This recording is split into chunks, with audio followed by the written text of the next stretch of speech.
నమస్తే. Welcome to okay TV. నేను మీ బాను.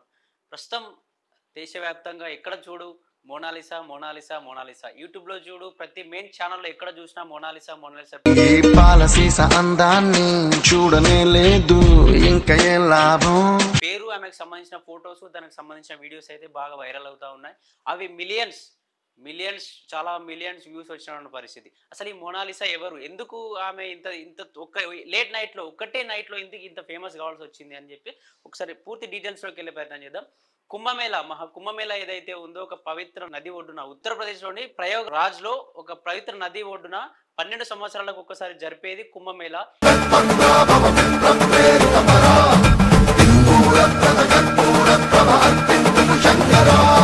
ఈ 12 సంవత్సరాలకు ఒకసారి జరిపి అలా 12 సంవత్సరాలకు ఒకసారి జరిపిన 12 సార్లు జరిపిన దాన్ని మహాకుంభమేళాగా 140 సంవత్సరాలకు ఒకసారి మహాకుంభమేళాగా జరుపుతారు. ఈ కుంభమేళాలోకి చాలా మంది ఋషులు, సాధువులు, అఘోరీలు చాలా మంది పెద్ద ఎత్తున వస్తారు. అలాగే ఇతర దేశాల నుంచి, విదేశాల నుంచి కూడా చాలా మంది అఘోరీలు కావచ్చు, సాధువులు కావచ్చు, ఇతర ప్రజలు కూడా చూడడానికి వస్తూ ఉంటారు. ఇక్కడ ఈ మోనాలిసా ఎవరైతే ఉన్నారో ఈమె యొక్క అసలు పేరు ఏంటంటే మోనాలిసా బోన్స్లే. ఈమె 16 సంవత్సరాలు. ఈమె యొక్క పని ఏంది అంటే వాళ్ళ ఫ్యామిలీ యొక్క పని అక్కడున్న కుంభమేళా దగ్గరికి వెళ్ళి మన రుద్రాక్షలు సంబంధించిన దండాలు, పూసలు అమ్ముకునే వ్యాపారం చేసుకునే ఫ్యామిలీ.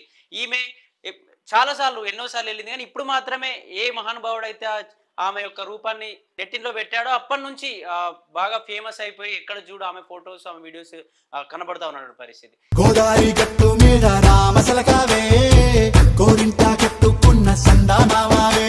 ఈమె అసలు ఎందుకు అక్కడికి వెళ్ళాల్సి వచ్చిందంటే పూసలు దండలు అమ్ముకుంటున్న పరిస్థితి. ఎవరో ఒకరు వీడియో తీసి బయట పెట్టినప్పటి నుంచి ఆమె ఒక అర్ధరాత్రి ఫేమస్ అయిపోయిందని చెప్తా ఉన్నారు. ఈమెకు సంబంధించి ఏదైతే ఉందో ఈ పూసలు అమ్ముకొని బతికే ఫ్యామిలీ వాళ్ళ నాన్న, వాళ్ళ అమ్మ అదే పని చేస్తూ ఉంటారు. వీళ్ళు రోజుకి 2000 నుంచి 3000 సంపాదిస్తారు. దీన్ని సంపాదించిన సంపాదనతోనే వాళ్ళ పూట గడుస్తుందని చెప్పి వాళ్ళు చెప్పిన పరిస్థితి.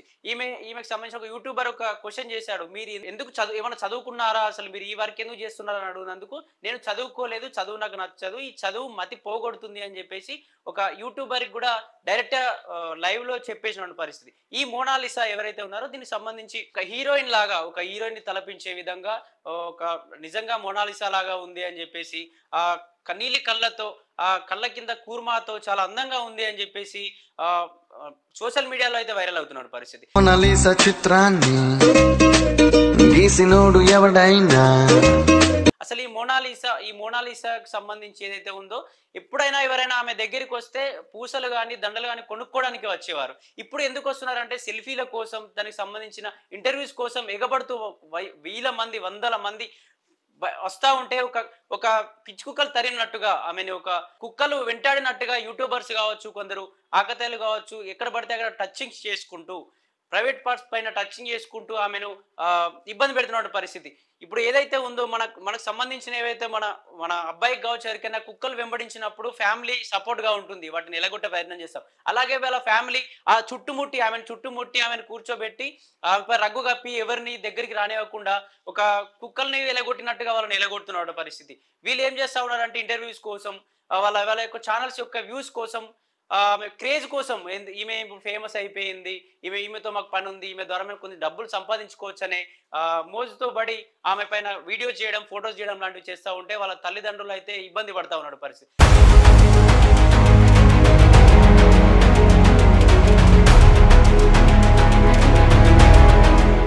నెక్స్ట్ మీరు ఆమెను ఫేమస్ అయిపోయింది, ఆమెను ఫేమస్ చేశారు అని అనుకునే లోపే అలా ఫ్యామిలీ అయితే ఇరకాటంలో పడిన పరిస్థితి. వాళ్ళ తండ్రి మొట్టమొదటిసారిగా పోలీస్ స్టేషన్కి వెళ్లాల్సిన పరిస్థితి, మాకు ఇట్లా ఇబ్బందిగా ఉంది, మా యొక్క వ్యాపారాన్ని దెబ్బతీస్తా ఉన్నారు, మోనాలిసా అంటూ ఫొటోస్ ఇష్టానురీతిన ఒక అమ్మాయి, పెళ్లి కావాల్సిన అమ్మాయి, ఇంకా 16 సంవత్సరాలు, నెక్స్ట్ ఆమెకి ఎలా పెళ్లి అవుతుందని చెప్పి బాధతో వాళ్ళ తండ్రి కూడా పోలీస్ స్టేషన్ మెట్లు ఎక్కిన పరిస్థితి. అసలు ఎందుకు ఇంతలా జరిగిపోయింది అనుకుంటే ఎవరైతే యూట్యూబర్స్ కావచ్చు, మనకు సంబంధించిన ప్రైవేట్ మెయిన్ స్ట్రీమ్ ఛానల్స్ వాళ్ళు కూడా బాగా వాళ్ళ యొక్క వ్యూస్ కోసం, వాళ్ళ డబ్బులు సంపాదించే క్రేజ్ కోసం ఆమెను వాడుకుంటున్నారు అనుకోవచ్చు.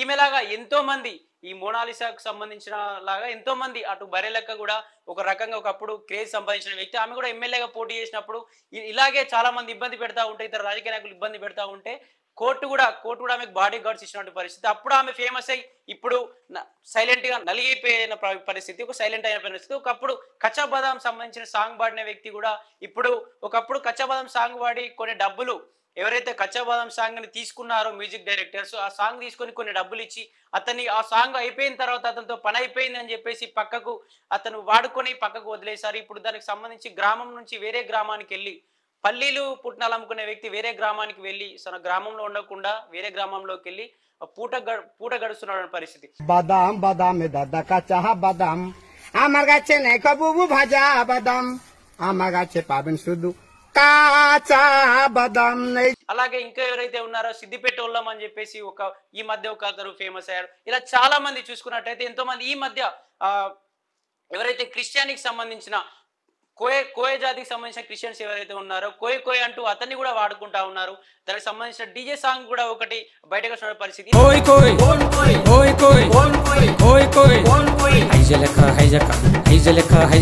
ఇట్లా చాలా మంది ఎవరైతే ఫేమస్ అయితే ఉన్నారో వాళ్ళందరినీ తీసుకొని బయటకు తీసుకొచ్చి అంటే చాలా మంది ఏంటంటే ఫేమస్ అయిన వాళ్ళు ఆ ఫేమ్ ని వాడుకొని ఒక మంచి పొజిషన్ లో ఉన్నారు. అసలు దాన్ని ఎలా వాడుకోవాలో తెలియక చాలా మంది ఇరకాటంలో పడి చెరుకును తిన్న తర్వాత పిప్పిని పడేసినట్టుగా చాలా మంది అమ్మాయిల జీవితాలు అయితే నాశనం అయిపోతా ఉన్నాయి. నెక్స్ట్ మరి మోనాలిసా పరిస్థితి ఏంటి? ఈ యూట్యూబర్స్ వాడుకున్నంతసేపు వాడుకొని ఇప్పుడు ఈమెకు కూడా బాలీవుడ్ లో ఛాన్స్ వచ్చాయని చెప్తా ఉన్నారు. ఎంతవరకు కరెక్టో మరి తెలుసుకోవాలి. మరి నిజంగానే ఛాన్సెస్ వచ్చాయి, ఏదో మేకప్ వేస్తున్నట్టుగా ఆమెకి హీరోయిన్ గా రెడీ చేస్తున్నట్టుగా కూడా కొన్ని వీడియోస్ అయితే వైరల్ అవుతా ఉన్నాయి. నిజంగానే బాలీవుడ్ లో ఛాన్స్ వచ్చింది. సీనియర్ డైరెక్టర్ నుంచి ఫోన్ చేశారు, ఈమె ఒక్కటే రోజులో ఫేమస్ అయిపోయింది, ఈమె ద్వారా సినిమాల్లో కానీ ఏదైనా షార్ట్ ఫిల్మ్ లో కానీ చేపిస్తే మాకు వ్యూస్ వస్తాయి, మిలియన్ వ్యూస్ వస్తాయి, మేము డబ్బులు సంపాదించుకోవచ్చు అని చెప్పేసి ఆమెను కూడా అప్రోచ్ అవుతా ఉన్నారని చెప్పేసి కూడా చెప్తా ఉన్నారు. ఏదైతే ఈ మోనాలిసా సంబంధించిన తల్లిదండ్రులు అయితే బాగా ఇబ్బంది పడతా ఉన్నటువంటి పరిస్థితి. మా వ్యాపారాన్ని దెబ్బతీశారు ఈ కొందరు యూట్యూబర్స్ కావచ్చు, వీళ్ళు దెబ్బతీశారు, మా పరిస్థితి మేము రోజుకు 2000-3000 సంపాదించుకొని ఆనందంగా ఉండేవాళ్ళం, మా కూతురును ఇలా బాగుంది అని చెప్పేసి ఆమె యొక్క అందచందాలు బాగున్నాయని చెప్పేసి సోషల్ మీడియాలో పోస్ట్ చేస్తూ వీడియోలు ఫొటోస్ పెడుతూ ఇబ్బంది పెడతా ఉన్నారని చెప్పేసి మొదటిసారిగా పోలీస్ స్టేషన్కి వెళ్ళినట్టు పరిస్థితి. ఏదైతే మోనాలిసా చుట్టూ చాలా మంది కుక్కల్లో వస్తూ ఉంటే ఆమె ఒకరి ఫోన్ తీసేసి కింద పడేస్తే అక్కడ చర్చ ఏం నడిచిందంటే ఈమెకు యాటిట్యూడ్ వెరిపోయింది, ఫేమస్ కాగానే ఎవరిని పట్టించుకోవట్లేదు, యాటిట్యూడ్ వెరిపోయింది అని చెప్పేసి వాళ్ళు అక్కడ ఉన్న వాళ్ళు ఒక చర్చ అయితే కొనసాగింది అనుకోవచ్చు. ఒకటి చెప్తున్నా గుర్తుంచుకోండి, మనమే ఫేమస్ అయినప్పుడు మనం 100,000 మందికి తెలిసినప్పుడు అందరు సెల్ఫీల కోసం 1000 మంది క్యూ కట్టి సెల్ఫీల కోసం వీడియోలు తీస్తా ఉంటే మనకి ఎంత ఇబ్బందిగా ఇరకాటంగా ఉంటుందో ఒకసారి మీరు ఆలోచించండి.